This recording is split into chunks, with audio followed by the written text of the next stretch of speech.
Hi, this is Dr. Mike Carberry with AMI Today. We have another issue we're putting out today, and we have a special guest we're talking to. It's Joshua Massingill. Josh, welcome to AMI Today. Thanks for having us, Mike. Yeah, Josh is the one of the attorneys. His law firm that he is with represents the Texas Chiropractic Association. And there's been a lot of, I guess, battling in Texas over the years. I've heard of this for a number of years, but you're going to hear to talk to us about a decision that was finally handed down by the Supreme Court of Texas, which was in favor of the chiropractors. So we're always glad to pass along news that is favorable to chiropractors. We're going to get into all that in just a minute, but let's talk about a little bit about your firm and you. You were actually came to my attention a few years back when basically the name that was associated with it, not necessarily your firm, but your name was associated with getting chiropractors to have the right to own a medical practice in the state of Texas. And that happened how many years ago, Josh? Well, that was 2017. And so that was a big initiative that the Texas Chiropractic Association had pushed for really a number of years. But in 2017, they passed a bill, it was Senate Bill 679. And it's the one that sort of carved out an exemption in the corporate practice of medicine to allow chiropractors to partially own a medical practice, so to jointly own and operate a medical clinic. Did they spell out what percentage that had to be or could be? Or the law doesn't speak to percentages. It just contemplates joint practice by various professionals. And the law actually had previously existed for podiatrists and I believe optometrists. And so what we did basically was just, drop chiropractors into that same statute to allow them to jointly operate a healthcare entity. Which in fact, most states, they do allow that. They didn't when I first started in integration back in Pennsylvania in the mid 90s. But quickly after that, Pennsylvania was in the process of examining that ownership level themselves. And it was unclear. And what happened was when I first changed my ownership to own the practice, then about a year later, my attorney, who was a state board attorney or a state association attorney in Pennsylvania, said, maybe we should have it so that the medical doctor owns 10% to show that it actually is a joint practice. So we did that. And now years later, the state of Pennsylvania says that's the law, that the medical doctor has to own at least 10%. So I feel like I had something to do with that. You're a trendsetter. Well, Yeah, it varies quite a bit state to state. And that's one of the things I always caution clients about if they're coming from a different state or if they're planning on opening a clinic in an adjoining state, is that these laws they're very, state specific. And Texas is one of the states that for a long time really clung to that corporate practice of medicine doctrine, so it's stronger here than it is in most states. Yeah.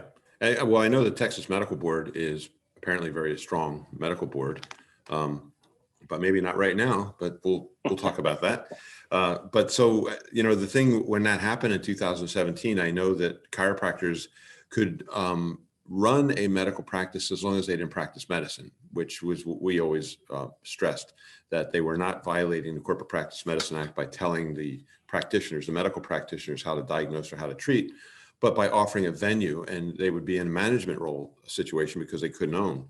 And when that law passed, all of a sudden chiropractors could own. And I know a lot of our guys own like 90% of a medical practice, which is great. And it's great that the medical doctors are participating, because what we've seen is a lot of reach over the years from medical practitioners to be involved in something less drug oriented, and certainly to avoid opioids, which is a big push that we have, trying to get away from the opioid and doing some of the more conservative things that have been proven to work that would prevent surgeries and prevent an opioid.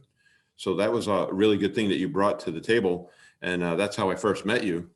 And you've been nothing but a superhero for chiropractors ever since. Every time I hear something in Texas, you're right in the middle of it.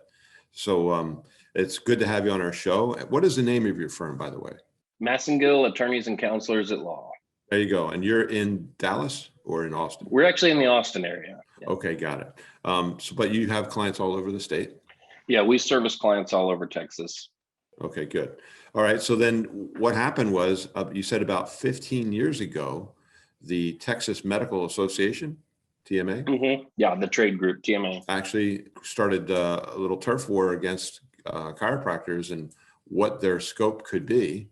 And that battle went on for 15 years, correct? Yeah, it's pretty crazy, really. I mean, so TMA which is distinct from the board. So we're talking about the trade group.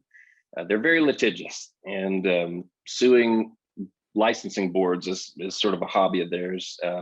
They've filed lawsuits against the marriage and family therapist in Texas, lawsuits against the podiatrist about, how high up the leg, the ankle technically goes. So they're very conscious of their turf, and they're very litigious. And I believe 15 years ago is kind of when this latest round of lawsuits started. And it's morphed and changed a little as it's developed. Initially there was a question about whether chiropractors could diagnose. That kind of fell by the wayside when we solved that legislatively in 2019. I remember that was a big issue. I remember all the chiropractors saying to me, "Oh, it's all over. We're losing our ability to diagnose." I'm like, "No, I don't think so. I think we have a fight here." Yeah. Well, luckily that didn't really have to be resolved in the courts, because we were able to kind of clarify that in statute, which sort of made that a moot point. But the nerve issue is the one that really endured. And so what the Medical Association had alleged is that because the Chiropractic Act in Texas doesn't specifically use the word nerves or nervous system, that was off limits to chiropractors. And so they had challenged some board rules. One of them was the board's definition of the subluxation complex as including nerves, the board's definition of the musculoskeletal system as including associated nerves, and then a rule that they had about VAUNT testing, vestibular ocular nystagmus testing, which is a specialized sort of test that I think, frankly, only 2 chiropractors in the state of Texas were actually doing, but it is a neurological test. And so TMA challenged those rules as saying, that's outside the scope of chiropractic because the statute doesn't specifically say you can treat nerves. Now, anybody who knows anything about chiropractic can see how ridiculous that is. I mean, you take even something like sciatica, that's a nerve disorder, so if a chiropractor can't treat sciatica, I don't know exactly what that leaves, So we just felt very strongly that as the court ended up kind of deciding that TMA was making too much of too little, that they were really off base. And so we clung to that. We lost at the trial court. We lost at the Third Court of Appeals. But ultimately, the Texas Supreme Court sided with TCA and the Board of Examiners. So tell me a little bit about the lower court's decisions. I mean, when did that occur? How long did this fight go on? What did the court justify by saying that they lost? And what was that going to imply to chiropractors? Gosh, yeah, I'm trying to think. So the trial court, I mean, this was, several years ago. And it, if you read that opinion, and you know what you're talking about, you probably would just chuckle at it because it just was pretty absurd.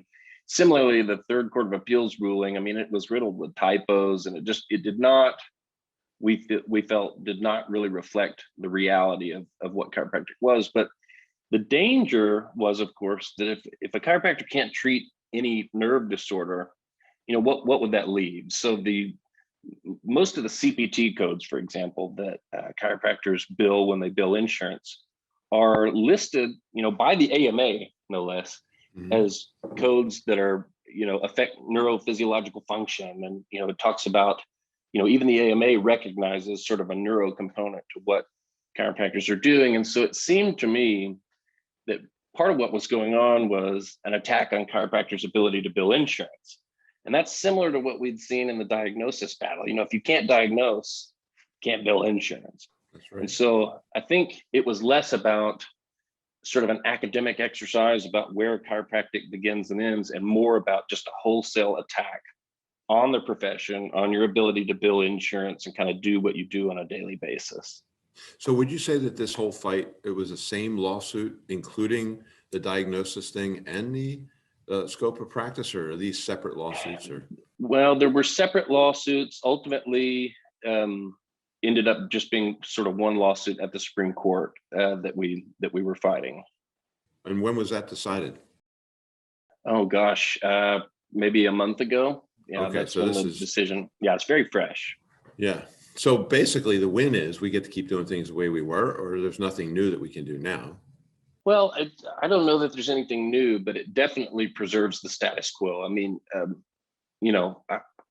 nobody likes to run around and say that the sky is falling, but the danger to chiropractic, in my opinion, was very real. As a matter of fact, I don't think I'm speaking at a school to say that some of the chiropractic colleges in Texas were looking at real estate in other states, making Really? contingency plans, that they might have to move. So the danger was very, very real. I mean, I think it was an existential threat.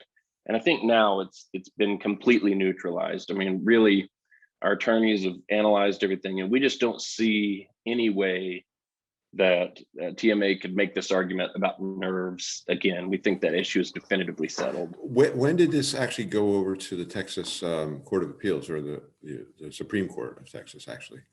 Well, so the Supreme Court took up the case, maybe a year ago.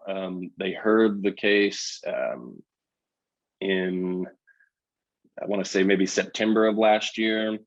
And it really left us in a sort of a difficult position, because you don't know exactly when, when the decision is going to come out. So they take a case, they hear it, and then it's just sort of a waiting game. And so we had sort of anticipated that we might not get an answer, about the ruling in this case until maybe April, May, or even June of this year. And of course, the danger was that by then the legislative session might be over. And if we got an opinion that wasn't favorable, that was going to, we would have to wait to fight it. And so we were in a really tricky position, and thankfully the court saw the light and just solved the problem for us. Right. When did you realize that was happening? When they came out with their decision, or did you get indications ahead of time? Yeah, there were no indications ahead of time. We got a text from a colleague who said, "I think we have an opinion."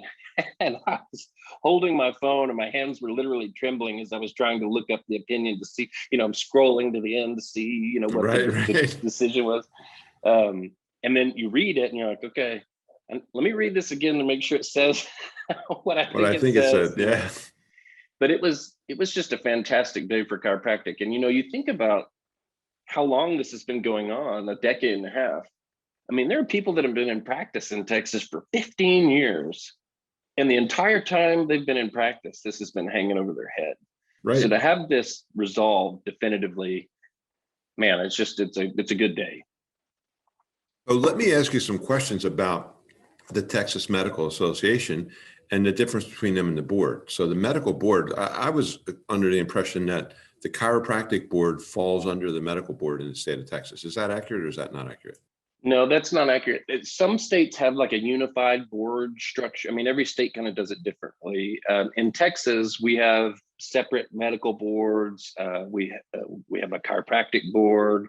The nurses have a nursing board. So there's a division there. And what this lawsuit had actually been brought by the Texas Medical Association, so their trade group, not the government entity. Right. So would you say that the chiropractic board and the medical board have a good relationship, or a neutral relationship, or antagonistic relationship? I don't know. I guess I couldn't speak for how the boards relate to each other. What I will say is that, we've always had in Texas some trouble with the Texas Medical Board sort of pursuing practitioners who are not their licensees. So in a technical sense, if a chiropractor exceeds the scope of chiropractic practice, they do something that's out of bounds, technically that sort of puts you over in medical board territory. That's practicing medicine without a license. Right. But our argument has always been that the legislature clearly intended, when they set up a chiropractic board, for the chiropractic board to be the entity that, is policing what is and isn't chiropractic. And so there's been, some troubling cases of the medical board pursuing chiropractors, off and on. But in terms of how those boards relate to each other, I don't know if I can speak to that. Okay. So then if I were to ask you, the Texas Medical Association and their relationship with the Texas Medical Board, do you have any indication what goes on there? Are they friendly? Do they work together? Do they help each other? Do they fight each other? Do they ignore each other? I think it's probably a mixed bag. I mean, an association and the licensing agency, they have different roles. So, it's like, even on the chiropractic side, we have a friendly relationship with our board. We try to work collaboratively, but we don't always see eye to eye. And I think it's probably the same for the medical association. Okay. There was some grief about nurse practitioners in Texas a couple of years ago. Was that coming from the board or from the medical association? Well, I'd have to look at specifically what you're referencing, but I mean, there's always sort of this tension, between the nurse practitioners and the physicians. Nurse practitioners in Texas have been making a push. Even now, I think they have bills in the legislature to practice more and more independently. Mhm. It's not something generally that TMA is in favor of. But they're the nursing board actually, right? Yeah, yeah.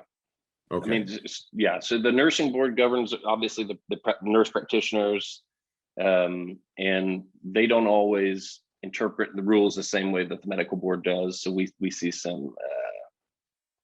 I've seen that cause problems in the past. Okay. So then this medical association, the Texas Medical Association, where do they get their power from? Do they have high membership of medical doctors, or I mean, Yeah, they have very high membership. As a matter of fact, I told a story recently that I encountered one of their lobbyists in the hallways of the Capitol. We were kind of having a friendly conversation, and he pointed to this pin that he had on his jacket, and it said 50,000 strong. And he said, "Well, this is why we're going to win," because they have 50,000 members in Texas, so they do have right. very high membership, and generally they're regarded as the most powerful lobbying force in Texas. So they're Right. very strong. I think, again, generally regarded as probably the strongest of the state medical associations. Yeah, and it sounds like it is, because there's probably only about 60,000 chiropractors in the whole country. And I know that the AMA has a lot of power, but they don't have a lot of membership. The AMA is below 8% membership, and they've actually done some things to cover that up. Well, yeah, and that's one of the things about AMA that I think a lot of people don't realize is that my understanding is a lot of their uh, sort of power and income comes from royalties off the CPT code, which the government has sort of granted them a monopoly with. Yep. Bottom line is, we're talking about a very powerful foe that is very litigious and very sensitive to their turf being invaded by other practitioners. Okay, so the reason I'm asking you these questions is the next question, which I know a lot of our listeners are going to have, is what's going to prevent them from doing another thing against us? And if they do, what do you think they would do? That's a good question, and that's the one that we've been asked, over and over. With respect to nerve, I do believe that the nerve issue is settled definitively in Texas. I mean, the opinion was so solid. I think that issue's been put to rest. Similarly, the diagnosis issue, we fixed that legislatively. It's in the statute. We feel safe there.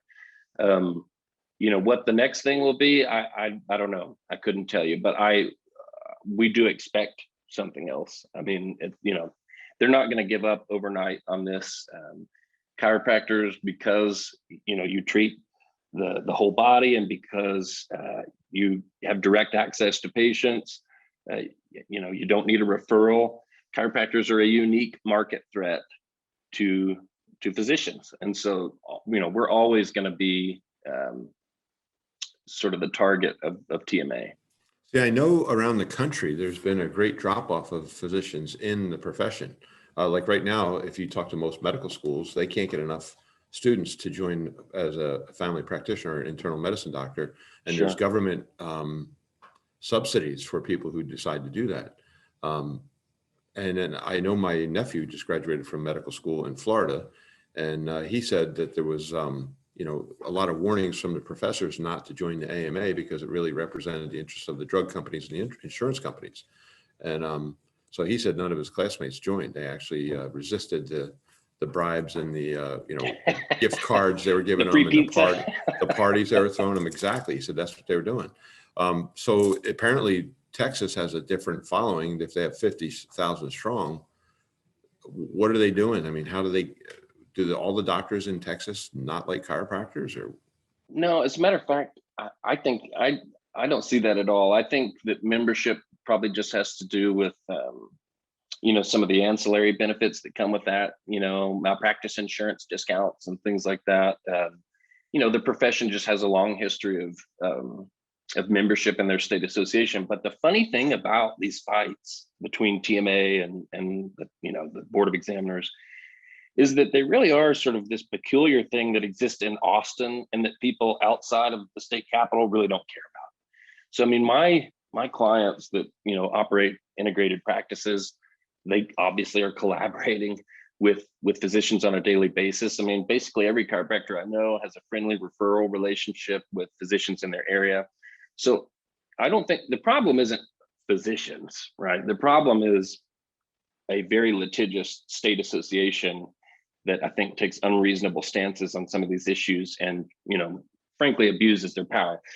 But the problem, again, it's not just the physicians on the ground. I mean, I don't see that animus extending to the membership. I just think it's an Austin thing. Right. So I guess the reason I'm asking these questions, I know with the AMA, if they're getting their funding from outside sources, because there's arguments that they don't have enough dues coming in to keep them functioning, but they're a very, very powerful group. And it's those other industries that are funding them to keep their voice there representing. But if Texas Medical Association is getting their power from their rank and file membership, and they just keep turning around and pissing everybody off by attacking the nurse practitioners and the podiatrists and the chiropractors. And eventually I would think that some of those medical doctors would start saying, hey, why don't you guys cool your jets? We're here to help people. So are they. Why don't we all get along? Man, you would think so. And I would hope that would become the case more and more. The irony is TCA has had TMA members come and testify on its behalf at the legislature before. I mean, we've had board certified world-class neurosurgeons who are TMA members, testify on our behalf. We had a neurosurgeon named Dr. Paul Harris last session that testified at the legislature, and it's beautiful. I've got it recorded and I just watch it sometimes for no reason. Wow. He just says, like, this is crazy. Like this is crazy. Please fix this, So again, I think that there's a lot of support for our cause, even among TMA membership. Right. See, I think and as you know, with AMI, what our whole thrust is we think that all of the non-invasive procedures for the most common ailment that people have, which is basically pain, and you could narrow that down to back pain, but we're looking at more than just that. We're looking at pain from any orthopedic problem or chronic degenerative problem. And we're trying to handle that pain without resorting to things like opioids or anti-inflammatories or drugs that could be not only potentially harmful, they are harmful. And then trying to help people avoid that path of surgery, which has such a high failure rate. And I think it's 75% of back surgeries have to be repeated in 2 years. And it's expensive and it's invasive and you can't undo it. So our whole thrust is, let's get the practitioners to work together. Now, if people are not familiar with AMI, our stance is based on the idea. My wife's a PT who worked in an integrated fashion in hospitals doing head injury. So we copied that model where we have the medical clinician, the lead license in the office, leading a team meeting twice a day and collaborating with the other practitioners, including the chiropractors, on what's the best thing for this patient and getting the input from the different levels, but then the final decisions made by the medical person. We tell the chiropractors that are our clients, you cannot tell them how to diagnose, you cannot tell them how to treat, but you can create venues. Like, for example, one of the things we do is we don't create a family practice because our malpractice rates are relatively low because we're not prescribing drugs. So we can tell a nurse practitioner or an MD that works with us, listen, if they need cholesterol medication, if they need blood pressure medication, we need to refer them back to their primary, because if we refer that here, our malpractice rates are going to go up. Right. But we're not telling them that they don't need those medications. We're just saying in this venue, we don't want to do that. We want to do more non-invasive things. We don't want to prescribe opioids. If they need that, send them somewhere that can.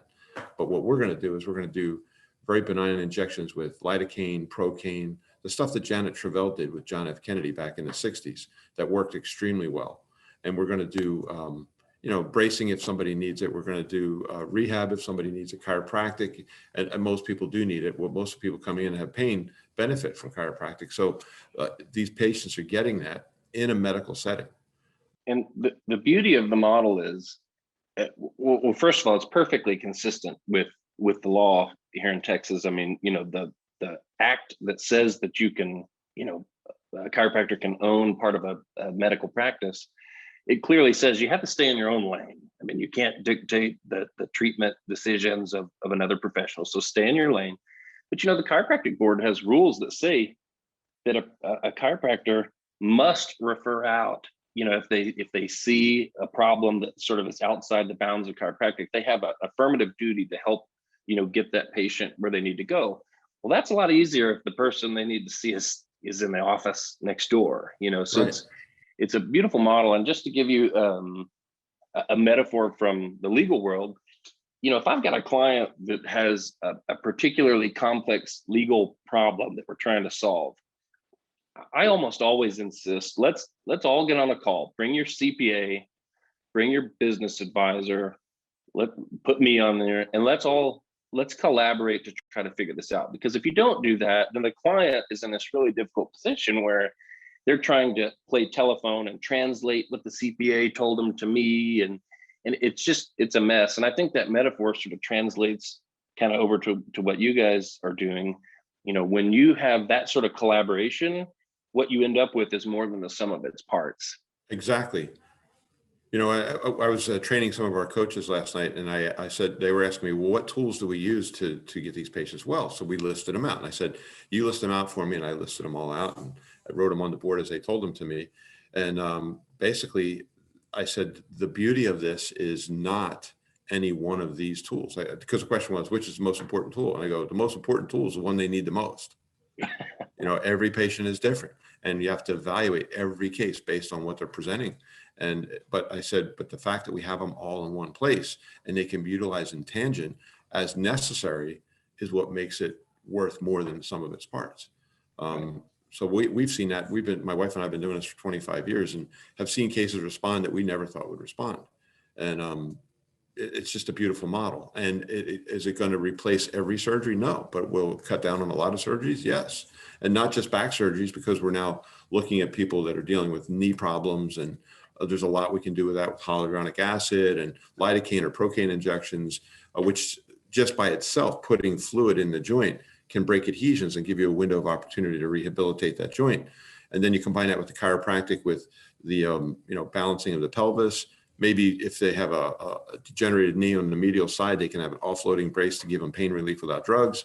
And then, if we're using human cellular tissue products in there and people seem to respond better when they get that, well, we're going to use that as the fluid in the joint for cushioning and see that the patient does better. And when we come with these outcomes, my medical doctor in Chattanooga said one year, he said, I think you prevented between 300 and 500 knee replacement surgeries in this city in the last 2 years. I was like, wow, that's a lot. He goes, because I'm looking at the notes, and it's incredible what these patients are saying at the end of their care plan, that they don't need to get surgery, that they're able to do things they couldn't do before.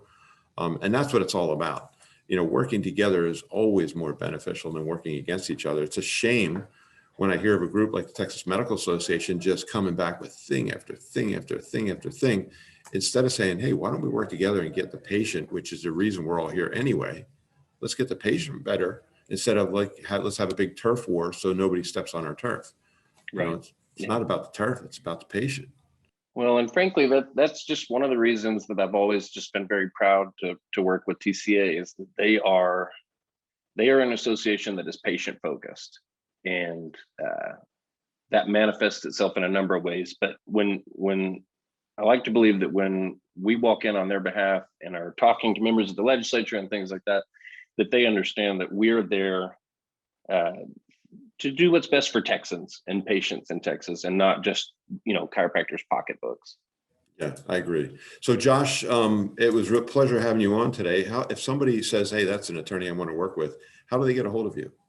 Yeah, you can give us a call. Number is 512-410-0343. Or you can shoot me an email. It's josh@jm.legal. No .com, no .net, just josh@jm.legal. Or you can check out our website, jm.legal. Okay, good. Well, I will encourage everybody in Texas to do that. It's good to have friends like you in powerful positions that can help us and protect us. I really feel like that is what you do for chiropractors. You protect the chiropractic profession. You've done quite a number of things in just the 5 years I've known you, which impresses the heck out of me. And I'm proud to be somebody that I can claim to have you as my friend. Well, thank you very much. I had a small part in it, but it was my pleasure to do it. Really, I'm always happy to come talk to you when there's good news. Good. Thank you. And hopefully we'll be talking an awful lot in the future then. Yes, sir. Thank you, Okay, doctor. Josh, I appreciate it. Good talking to you. Bye-bye. Have a This good is one. Dr. Mike Carberry with AMI Today.